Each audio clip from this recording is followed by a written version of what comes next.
We're looking at Pirkei Avot Perek Aleph, Mishna Hey. Yossi ben Yochanan ish Yushalayim Omer. Yehi beischa pasuach l'revacha. Your home should be open to people passing by. You should have a hospitable home. People who are traveling or passing should feel welcome to come into your home. V'yihiu aniyim b'nei beisecha, and the poor should be your b'nei habayis. Poor people should be welcomed into your home for charitable handouts, and they should be considered according to Yossi ben Yochanan, not just welcomed and not just that we give to them, but they should be b'nei beisecha. They should be like members of your household, and that they should feel comfortable and not feel strange. They should feel that you want to give them, not just that they're a burden. And thirdly, v'altar besicha im ha'isha. And thirdly, Yossi ben Yochanan says, you should not speak excessively to your wife. And the Mishna comments on this. Be'ishto amru, they said his own wife, kal v'chomer, all the more so, be'eshet chavero, with your friend's wife. Mikan amru chachamim, and based on this, the chachamim would say, kol amar besicha im ha'isha, if someone speaks too much to a woman, gorem lo ala atzmo, it's bad for himself, will both tell him divrei Torah, and will cause him to neglect learning Torah. V'sofa yirish gehenim, in the end it can have a catastrophic consequence. The Mishnah seems to have a pretty relatively negative view towards conversation with women. What's interesting just to note is that many of the Mefarshim, the classic commentators, even the earlier ones, many of them limit the Mishnah's teaching, both in terms of the concept and in terms of the application. Some say it refers specifically to a situation when a person's a husband and a wife are observing the separation period of nida, and it refers to the kinds of conversations that can lead them to violate the laws of nida. Others say that it's more expansive, but it's limited to certain kinds of idle conversation. And what the Mishnah is really saying is that a husband and a wife should have conversations that have substance as well, and not only light issues. The Avos to Rabbi Nassan, which is a sort of a commentary or exposition on Pirkei Avos, written shortly after the time of the Mishnah, has a different interpretation of this Mishnah, which is that it's referring specifically to conversations that, let's say a person is out one day and has a conflict with someone, or has an issue with another person, and comes home and vents to his wife about how bad that other person is.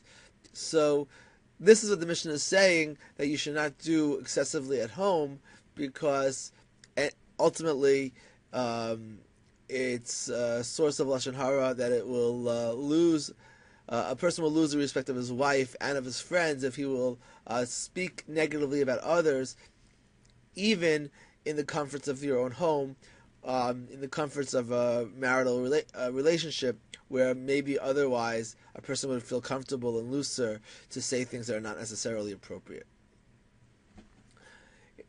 Mishnah Vav, Yoshua ben Prachia v'Nitai ha'arbeli kiblu mehem. The next pair of Chachamim who received the Masorah, Yoshua and Nitai ha'arbeli, Yoshua ben Prachia Omer. Yoshua ben Prachia would teach, Asei l'cha rav, you should make for yourself a teacher. Uknei l'cha chaver, and you should acquire a friend. The Mishnah here so far teaches two things: that a person should have a teacher and should have a friend.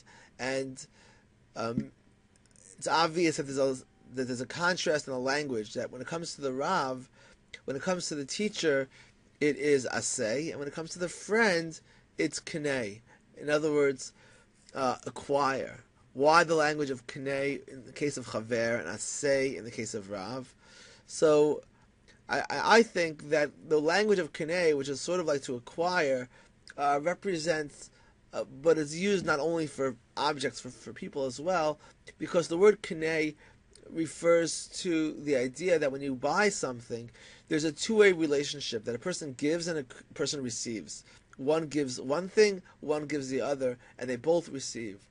And when it comes to a chaver, a friendship, there needs to be that two-way relationship where there's a give and take, where it's not that one is just giving to be benevolent, but there's a mutual. There might be times when a person gives to a friendship out of benevolence, but really there's a two-way relationship where both parts of the relationship both give and receive. And if that's not the case, that's not really what a chaver is. However, in the case of a Rav is more of a one-way relationship, where the Rav is a role model for the person learning from the Rav. In fact, it's possible that the Rav doesn't even know that he or she is a Rav, and someone else just looks to them as a role model and learns from them without the teacher, quote-unquote, even realizing that he's the Rav. So the Rav is aseh because the Rav is more of a giving part of the relationship and that you're learning from it, but you should set for yourself someone who you learn from. And thirdly, he concludes his teachings, that a person should always judge other people with the benefit of the doubt. Not that you should judge people, but when you make your judgments and evaluations, you should always look at to give people the benefit of the doubt.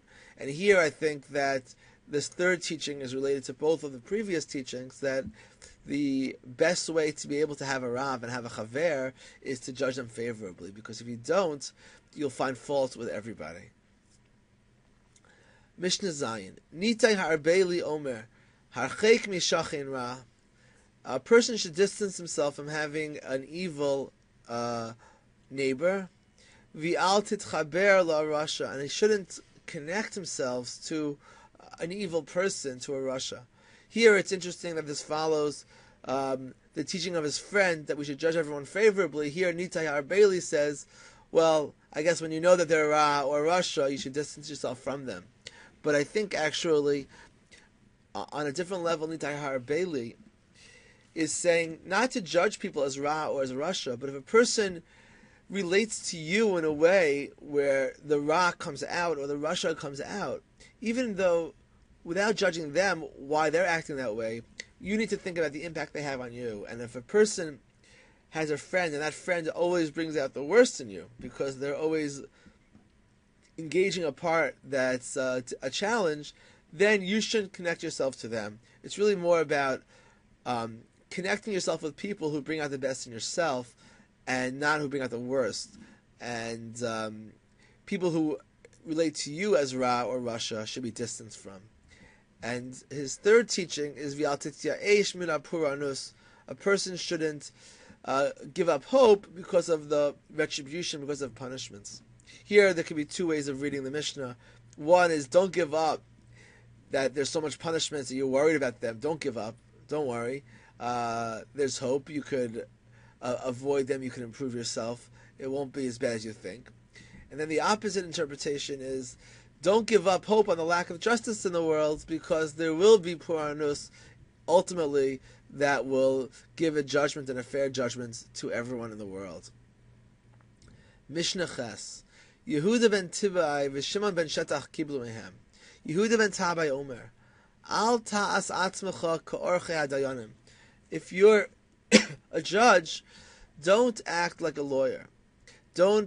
Make sure to avoid favoring either side. And when the litigants are standing before you, you should see them with suspicion as if they're a Rasha. Not to judge them as a Rasha, but just to be suspicious and don't just take everything they say at face value and believe it, but be questioning and careful before you believe anything as a judge. And when they leave your courtroom, then they should be both looked as righteous. In other words, even though before you were very critical in your mind and skeptical and careful and non-believing and trusting, that's only for the purpose of the case. But when they leave, they should be both looked at as righteous, even though, of course, one of them is likely not righteous. With the one proviso, kishiyikablu as alayim as adin, provided that they follow the judgment and accept the judgment, whatever it is. Shimon ben Shetach Omer. You should give a lot of. You should extensively interrogate the witnesses to make sure that they're telling the truth. Here in the Beit Din, the judges were the ones to examine the witnesses, not lawyers. So the judge should be do a very good job at that. And you should always be careful with your words. Shema mitocha nilamdu l'sheker, because you can give away what you're looking for. Sometimes you can lead a witness or a litigant. You don't want to teach them what they're supposed to say and learn how to lie. This Mishnah is primarily focused, of course, on judges. Shmaya ve'avtalyon kiblu mehem. Mishnah Yud, the next pair of Chachamim, the next zug in the Masorah was Shmaya ve'avtalyon. Shmaya Omer, Ahovas HaMalacha, you should love work. Usno as a Rabbanos, and you should have a hatred for authority. V'altis vadala v'ashos, and don't become too friendly with the authorities, because you need to be careful. This Mishnah, this theme comes up in a later Mishnah, and we will see it more extensively then. Avtalyon Omer. Avtalyon's advice was, Hizaru b'dvareichem, you should be careful with your words. Shema tachovu chovaskalos, lest you will ultimately be destined to go to exile. V'tiglu l'mayim harayim, and you will go to a place where there's evil waters. V'yishtu talmidim habayim achareichem v'yamusu, and your students who come later will drink those evil waters and will die. V'nimsa shem shamayim mitchalel, and the name of God will be desecrated. This Mishnah is very seems metaphoric, and is seems to be saying that Chachamim have to be very careful with the way they speak, because it's very easy for their words to be misinterpreted, and the misinterpretation could be followed and could be catastrophic. So Chachamim need to be very careful the way they frame their words, so that they're very clear as to what they mean. Mishnah Yud Beis. Hillel v'Shamai kiblu mehem. Hillel and Shammai were the students of Shmaya v'Avtalyon. Hillel Omer, Havi k'talmidav shel Aharon. You should be like the students of Aharon.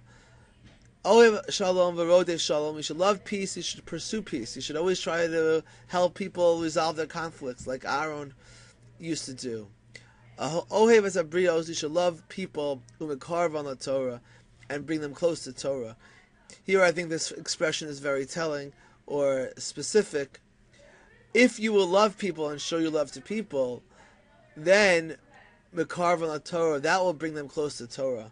A person can't attract others to the Torah if you don't show them love and respect. But if you do show them love first, that will, by definition, attract them to the Torah, which is the source of the values and the source of your love for them.